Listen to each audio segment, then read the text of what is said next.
Hi, welcome back to Joe Blogs. In today's episode, I want to talk to you about what's going on in the economy in France.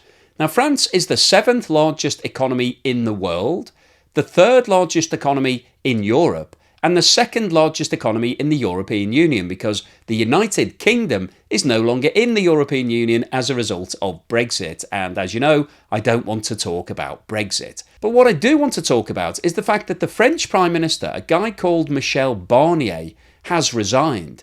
And you might be sitting there thinking, Michel Barnier? I thought the leader of France was called Emmanuel Macron.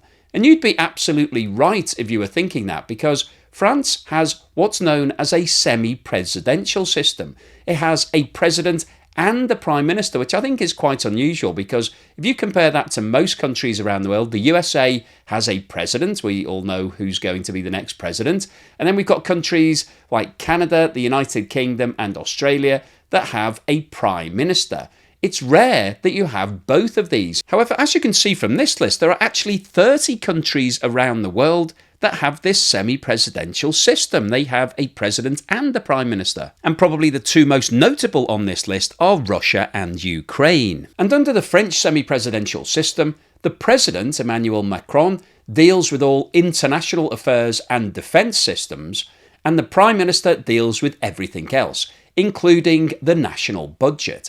And the national budget is the bone of contention in France at the moment because the new Prime Minister tried to pass his budget, but rather than putting it to a vote amongst the Parliament, he decided to pass it through using special powers whereby it didn't need to be voted for. However, everybody else in Parliament decided that this was a really bad idea. A motion of no confidence in the Prime Minister was tabled. That vote was held and everybody voted in favour of ousting him, and he subsequently resigned. Now, the problems in France relate to the election that was held in July of this year, whereby no single party gained a majority. And as a result of the fact that 3 different party groups gained more than 140 seats each, a hung parliament was formed, whereby alliances are needing to be formed with different parties in order to get things approved. Now, one of the reasons why Michel Barnier was struggling to get support for his budget was because it's an austerity budget. It includes lots of tax increases and lots of things that people aren't very keen on. And the reason why he put that budget forward is because the European Union is now putting pressure on France to reduce its debt and also to contribute more to the European Union itself.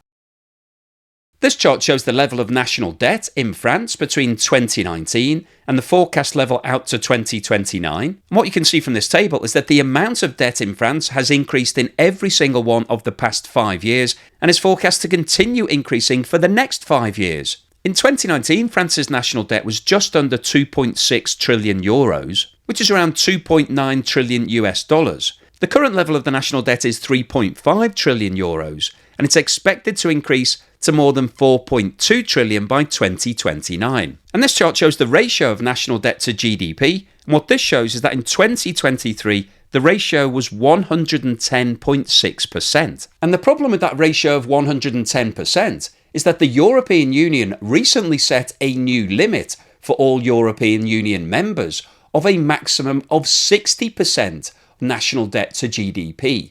So France is almost double that level that's been set. And unfortunately, from France's point of view, the forecast ratio is expected to increase to 112.4% in 2024 and 113.8% in 2025. And in addition to the debt to GDP ratio, the European Union has also set a maximum target for a country's deficit of 3% of GDP.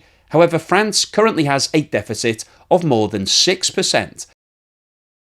So France is breaching all of the European Union rules. And I think one of the things that's interesting is that in 2023, France was the 2nd largest contributor to the budget for the European Union, contributing more than 23.8 billion euros. And obviously, if France hadn't made those contributions to the European Union, its debt level probably would have been lower. So all of the people in the UK who are always complaining about Brexit, I think there's swings and roundabouts. There are some benefits to not actually being in the European Union. You don't have to abide by the European Union rules, and you don't have to keep making contributions. And just in case you're wondering what the situation is with Germany, the largest economy in the European Union, this chart shows the ratio of government debt to GDP for Germany. And as you can see, in 2023, Germany's debt to GDP ratio was 62.9%, so only 2.9% above that target level of 60% set by the European Union. So Germany is in pretty good shape in terms of what the EU is telling it to do.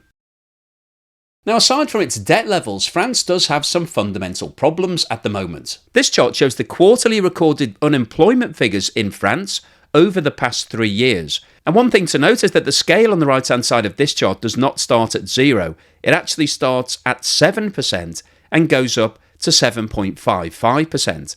And what this chart shows is that unemployment in France over the past 3 years has been above 7%. And the most recent published figures for the third quarter of 2024 shows that the current level is 7.4%. And just to put that into context, this chart shows the current unemployment rates for the G20. And as you can see, South Africa is way out on its own here, with an unemployment rate of more than 32%. Spain is ranked at number 2 with unemployment of 11.2%, which is really high. India has an unemployment rate of 10.1%, Turkey 8.6%, Argentina 7.6%, and France has the 7th highest unemployment ratio out of the whole of the G20. And that level of 7.4% is significantly higher than the 4.3% in the UK and 4.1% in the USA and Australia. And one of the biggest problems that France has at the moment is productivity. And this chart shows the movement in producer prices in France over the past 12 months. And what this shows is that in 11 out of the last 12 months, producer prices have been falling, and they've been falling at significant levels. And the most recent figures published for October 24 show that producer prices year on year are down by 5.7%. And as we've discussed before, producer prices, which are also referred to as factory gate prices, are basically the price of goods as they're leaving the factories in France. So year on year, prices are down by 5.7%, but costs in France are not down by 5.7%. So what we've got here are companies in France being squeezed. They're seeing their costs going up, but their sales prices are going down. And what that means is that their profit margins will be falling, and lots of companies in France are actually making losses at the moment. And it was recently reported that the level of bankruptcies has increased significantly in 2024 compared with 2023. So lots of companies in France right now are struggling. And this chart shows the movement in the official rate of inflation in France over the past 12 months. And as you can see, the French authorities have managed to achieve a reduction in inflation from the level of 3.7% in December 23 to the current level of 1.3%. However, the current level of 1.3% is actually below France's target rate of 2%. And the reason why France wants a target rate of 2% is that that level of price increase allows everybody to actually increase their sales prices. So it enables companies to be able to factor in an increase in its revenue from an uplift in prices, which then it can cope with increases in cost. But when you've got 1.3% inflation, it's very difficult to be able to pass on all of those cost increases. And what we're seeing in France at the moment is that factory gate prices are falling by almost 6%. So this is an absolute nightmare from the French producers' point of view. And until they can get their prices up, they're going to continue struggling. So what's the summary and conclusion today? Well, I wanted to post this video because I think it's important to keep an eye on all of the major economies in the world. And France is the 7th largest economy. It's the 2nd largest in the European Union, and it's actually the leader in terms of what's going on in the military side of the European Union, because Germany has a slightly reduced position as a result of Germany's history. So France is an important player in terms of what's going on in Europe.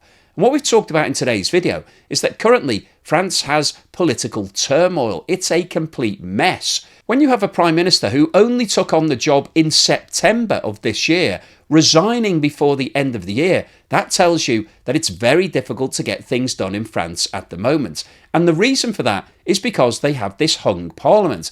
They've got 3 different political powers, all of whom have different agendas, who are holding around 140 seats or more each. And so it becomes really difficult to get anything approved.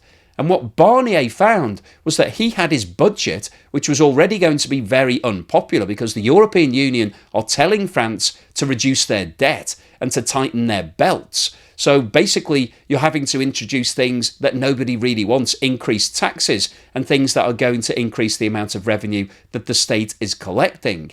You put forward a budget like that at a time when there's a political divide, it's virtually impossible to get it through. So Barnier decided that he was just going to wave it through anyway because there are special powers in France that allow the Prime Minister to do that. However, everybody spotted what he was doing, not surprisingly, and so a motion of no confidence was put forward and he lost that vote and now he's resigned. And so Emmanuel Macron, who's the president, who only really deals in international affairs and defence issues, doesn't get involved in the day-to-day stuff, is now having to select a new Prime Minister. But the problem that he has is who's he going to select, and is that Prime Minister actually going to get anything approved? Because by definition, whoever he selects, there's going to be 2 opposing parties who are unlikely to be supportive of whatever that new Prime Minister puts forward. So we've got a real logjam here, and there's actually been some calls for a new presidential election for Emmanuel Macron himself to resign and step down.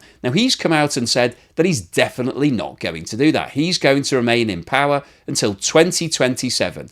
But he's going to be sitting above this complete nightmare that they've got in France right now. And when you have a situation like this, it tends to cause major problems in the economy because nothing can get approved, and therefore everything just carries on as it is at the moment. And as we saw from the data earlier, the problems that France have are quite deep-rooted. They've got high levels of unemployment and they've got real problems in their industry at the moment in terms of their producer prices and being able to pass on rising costs. And until the situation is fixed, those problems are likely to get worse. And over and above all of that, you've got the European Union who are saying to France, your debt levels are way too high. They're almost double the targets that we've set, and we don't like that. But we'll continue taking large contributions from the French economy to keep funding the European budget. So there are a lot of issues going on in France at the moment, and it doesn't look like there's any solutions popping up at any point in the near future. So I think what's likely to happen over the course of the next 3 to 6 months